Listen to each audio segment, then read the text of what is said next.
Praise the Lord. सबको जय मसीह जी। हम खुदा का पाक कलाम सुनने जा रहे हैं। आइए हम आपका शुक्र करते हैं आज के इस दिन के लिए। सुबह से लेके इस 12 बजे तक तो हम सबके संग रहा। आपकी तमाम अनुग्रह के लिए धन्यवाद करते हैं। ये जो समा जब हजारों को नहीं मिला, उन्हें हमें ये समा दिया, धन्यवाद। जब हम आपकी वहाँ कलाम वाले जाना, तेरा हजूरी हमारे साथ हुए। हर कोई तेरे वचन को सुने, अपना दिल में रखे, अपने रोजाना जिंदगी में काम में ला सकते। तेरा पाक हजूरी इस जगह पर है। तेरा पाक हजूरी जगह जगह आवाज पहुँच रहे उधर भी हैं। तेरा धन्यवाद करते हैं, शुक्र करते हैं यीशु मसीह के नाम से। आमीन आमीन आमीन। हम खुदा का पाक कलाम पास आशीष से सुनने के पहले हम एक छोटा सा भजन देखो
सबको प्रभु यीशु मसीह के मधुर नाम में जय मसीह। आज के इस दिन के लिए हम हमारे खुदावंद प्रभु यीशु मसीह का धन्यवाद करते हैं जो उसने हमें दिया कि हम प्रभु की आराधना करने के लिए अपने अपने घरों में इकट्ठे हो सके और रोज की तरह इस समय हम पवित्र वचन की ओर ध्यान कर सकें।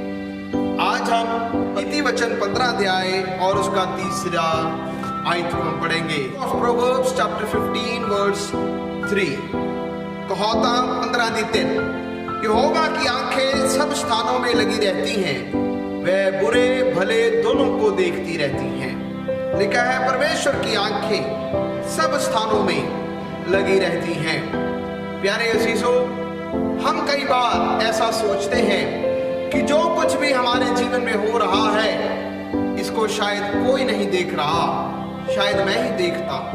लेकिन कई बार इस दुनिया में रहते हुए एक बार पास्टर जी ने इस प्रकार से हमें सिखाया और कह रहे थे कि बेटे, आपकी 2 आंखें हैं पर आपको देखने वाली हजारों आंखें हैं। अगर हम मनुष्य ये बात को सोचते हुए कि हमें देखने वाली हजारों आंखें हैं, तो इससे भी बढ़कर एक हमारा स्वर्गीय पिता है जो हमें हर पल हर समय देखता रहता है। वचन कहता है यहोवा की आंखें सब स्थानों में लगी रहती हैं। परमेश्वर की आंखें सब स्थानों में किन बातों के लिए लगी रहती हैं? पहली बात, परमेश्वर की आंखें हमें मार्ग निर्देशन देने के लिए आंखें उसकी लगी रहती हैं। The Lord keeps his eyes on us for our direction in life. उसके लिए पढ़ेंगे भजन संहिता 32 अध्याय और उसका 8वां वचन को हम पढ़ेंगे। Psalms 32 verse 8 लिखा है, मैं तुझे बुद्धि दूंगा और जिस मार्ग में तुझे चलना होगा उसमें तेरी अगुवाई करूंगा। मैं तुझे समझ दूंगा, बुद्धि दूंगा, जिस रास्ते पर तुझे चलना होगा उसमें तेरी अगुवाई करूंगा। इसका अर्थ है परमेश्वर हमारे रास्ते में, हमारे अंदर बाहर आने जाने में हमारी अगुवाई करने वाला परमेश्वर है। वो हमारी गतियों को समझता है, वो हमारे रास्ते को, हमारे चाल चलन को वो जानता है और वो हर पल हमारी अगुवाई करता है। परमेश्वर के वचन में कितनी बार ऐसा लिखा है, डरो मत, चुपचाप खड़े रहो, परमेश्वर के नजात के काम को देखो। प्यारे अजीजों, वो हमेशा हमारी अगुवाई करेगा। इसलिए जबूर भजन संहिता 23 अध्याय में भी लिखा है, वो मुझे हरी हरी चराइयों में बिठाता। उसका अर्थ है वो हमारी अगुवाई करते हुए हमारे रास्ते की अगुवाई भी करता है, और कहां पे हमें भोजन चाहिए, कहां पर हमारा इंतजाम होगा, वो हमारी अगुवाई करता है। एलिया जब अकाल के समय में, जब उसने नबूवत किया कि 3.5 साल अकाल होगा, लेकिन उसके बाद वो कहां पर जाएगा उसका पता नहीं, लेकिन परमेश्वर ने उसकी अगुवाई की। करीत नाले के पास उसको लेकर गया और परमेश्वर ने जंगली कौवों को हुक्म दिया कि वो उसको भोजन का इंतजाम कर सके। प्यारे अजीजों, परमेश्वर कभी भी अपने धर्मियों को छोड़ता नहीं, परमेश्वर कभी भी अपने धर्मियों को त्यागता नहीं, परंतु वो हर समय हर पल अपने लोगों की अगुवाई करता है। हालेलुया। मैं इस बात को सोचता हूं और कई बार इस बात को जाना कि परमेश्वर की मर्जी इस रास्ते पर है या नहीं, वो हम कैसे जानेंगे? ज़बूर 23 में लिखा है, वो मुझे सुखदाई जल के झरने के निकट ले चलेगा।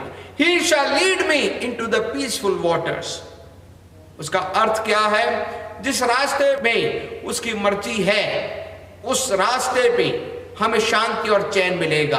तब हम उस बात को जानेंगे कि परमेश्वर हमारी अगुवाई करता है। जिस रास्ते में, जिस फैसला में हमें चैन नहीं, उसका अर्थ है परमेश्वर की मर्जी उस रास्ते के लिए नहीं है। God direct our life. परमेश्वर हमारे रास्ते को मोड़ता है। यूसुफ के जीवन में परमेश्वर ने उसकी अगुवाई किया।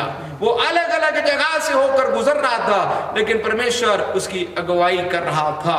प्यारे अजीजों, यूना नबी के बारे में आप और मैं हम सब जानते हैं। यूना नबी ने सोचा, परमेश्वर ने उसको हुक्म दिया कि मैंने तुझे निनवे के लिए बुलाया, उसको हुक्म दिया कि तूने निनवे शहर में जाके वचन को सुनाना है, पापियों को बचाना है। लेकिन उसने अपना रास्ता अलग चुना, तरशीश के लिए जाने का फैसला किया, तो भी परमेश्वर ने उसको एक बड़े मछली के पेट में उसको रखकर उसको निनवे शहर तक उसको लेकर गया। क्यों? क्योंकि परमेश्वर उसके रास्तों की अगुवाई कर रहा था। प्यारे अजीजों, परमेश्वर आपकी और मेरी अगुवाई करने वाला परमेश्वर। इन समयों में भी कई बार अंधकार और ऐसे परेशानियां आने में भी आपका दिल ना घबराए, आपका मन ना घबराए, परमेश्वर आपका समय पर इंतजाम करेगा और वो आपकी अगुवाई भी करेगा। दूसरी बात, परमेश्वर की आंखें किन कामों के लिए लगी हैं? परमेश्वर की आंखें हमारी ओर लगी हैं कि वो हमें जांचे, हमें जांचने के लिए परमेश्वर की आंखें लगी हैं। पढ़ेंगे अय्यूब 34 उसका 21वां वचन। The book of Job chapter 34 verse 21 लिखा है, क्योंकि परमेश्वर की आंखें मनुष्य के चाल चलन पर लगी रहती हैं और वह उसकी सारी चाल को देखता रहता है। लिखा है, परमेश्वर की आंखें मनुष्य की चाल चलन पर लगी रहती हैं। उसका अर्थ है हम जो कुछ भी करते हैं परमेश्वर की नजरों से कुछ भी छिपा हुआ नहीं है। भजन संहिता 139 उसकी 1 से लेकर 6 आयत को मैं पढ़ रहा हूं। Psalms 139 from verse 1 to 6 लिखा है, हे यहोवा तूने मुझे जांच कर जान लिया है, तू मेरा उठना बैठना जानता है और मेरे विचारों को दूर ही से समझ लेता है। मेरे चलने और लेटने को तू भली भांति छानबीन करता है और मेरे पूरे चाल चलन का भेद जानता है। हे यहोवा मेरे मुंह में ऐसी कोई बात नहीं जिसे तू पूरी रीति से ना जानता हो। तूने मुझे आगे पीछे घेर रखा है और अपना हाथ मुझ पर रखे रहता है। यह ज्ञान मेरे लिए बहुत कठिन है, यह गंभीर और मेरी समझ से बाहर है। पवित्र वचन में लिखा, हे यहोवा तूने मुझे जांच कर जान लिया, तू मेरा उठना और तू मेरा बैठने को जानता है। सीसीटीवी कैमरास कुछ ही साल हुए हैं हमारे इन जगहों पर इस्तेमाल किया जा रहा है, लेकिन क्या आप जानते हो परमेश्वर का भी एक सीसीटीवी कैमरा हमें देखता रहता है, उसे कोई बात छिपी हुई नहीं। दाऊद ने जब गुनाह किया उसने सोचा, व्यभिचार किया, किसी ने देखा नहीं, किसी ने जाना नहीं, किसी को पता भी नहीं लगा, लेकिन परमेश्वर ने उसके व्यभिचार को भी जान लिया था। परमेश्वर उसके गुनाह को भी जानता था। जब उसने अपनी गलती को मान लिया उसके ऊपर दया भी की गई। आकान ने सोचा था कि जब यरीहो से जीत कर जब वो आए, उसने कुछ चीजों को जमीन के नीचे दबा के रखा। उसने सोचा किसी ने जाना नहीं, खूबसूरत चादर को जमीन के नीचे दबा के रखा, सोना और चांदी को जमीन के नीचे दबा के रखा। उसने सोचा शायद किसी ने देखा नहीं, परंतु परमेश्वर सब कुछ देखता था। हननिया और सफीरा ने जब फैसला किया कि हम परमेश्वर के भवन में, संतों के चरणों में कुछ ही जमीन बेचकर हम संतों के चरणों में जो कुछ भी बिकेगा वो मूल्य, वो पैसा संतों के चरणों में रख देंगे, परमेश्वर के काम के लिए देंगे, ऐसा सोचा। लेकिन जब उनके सोच से अधिक वो मूल्य में बिका, उनके मन के अंदर लालच आ गया।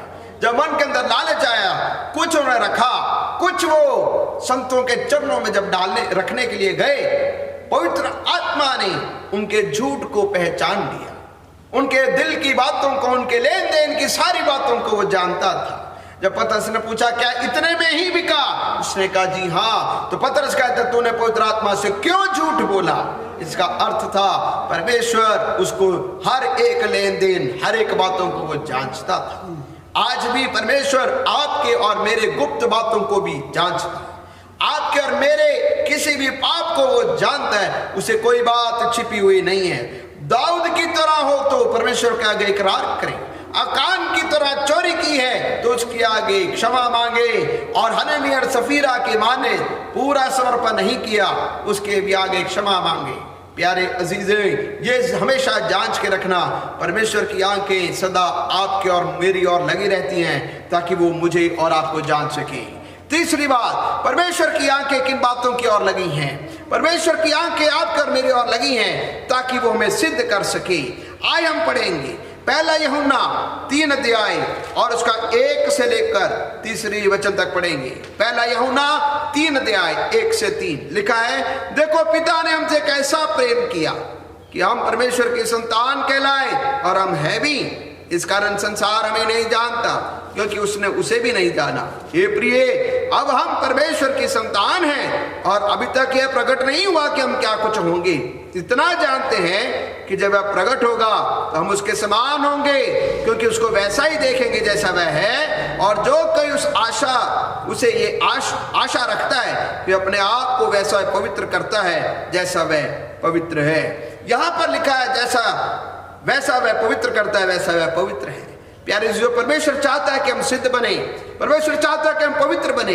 यहाँ पर परफेक्शन, पवित्रता के लिए एक शब्द इस्तेमाल किया गया, वो यूनानी शब्द ग्रीक वर्ड जो इस्तेमाल किया गया वो है कतार्तिज़ो, KATARTIZO।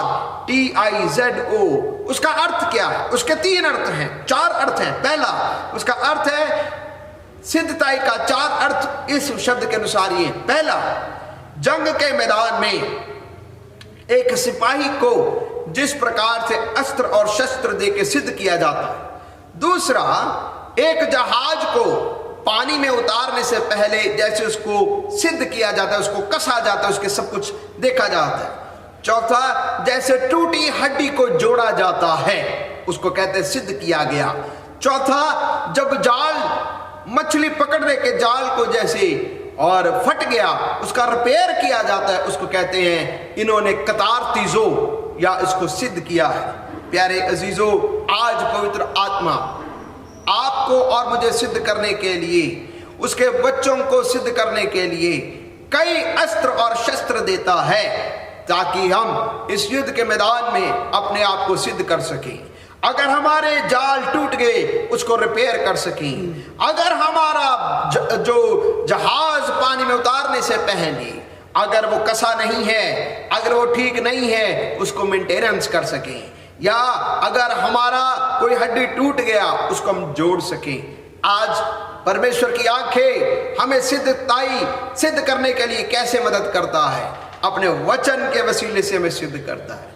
प्रार्थना के 2 कुरिन्थियों 13:9 में प्रार्थना के वसीले से हमें सिद्ध करता है। कलीसिया में सेवकाई अलग अलग दी गई हैं। वो किसके लिए दी गई? कलीसिया में अलग अलग सेवकाई इसलिए दी गई ताकि हम एक पाक और पवित्र कलीसिया बन सके। प्यारे अजीजों, परमेश्वर की आंखें सदा हमारी मदद के लिए लगी रहती हैं। ये इसका एक हिस्सा मैंने बताया, परमेश्वर की आंखें किन किन कामों के लिए लगी रहती हैं। मैंने आपको बताया परमेश्वर की आंखें हमारी अगुवाई करने के लिए लगी रहती हैं। दूसरा मैंने कहा परमेश्वर की आंखें हमें जांचने के लिए लगी रहती हैं। तीसरा कहा परमेश्वर की आंखें हमें सिद्ध करने के लिए लगी रहती हैं। आए हम अपने जीवन को प्रभु के हाथों में समर्पित करें और ये कहें, कोई देखे या ना देखे तो मेरा जिंदा खुदा आपको और मुझे जरूर देखता है। आए हम अपनी आंखों को बंद करें और प्रार्थना करें। हमारे स्वर्गीय पिता, हम आपका धन्यवाद करते हैं आज के सुंदर समय के लिए जो आपने हमारे जीवन में दिया।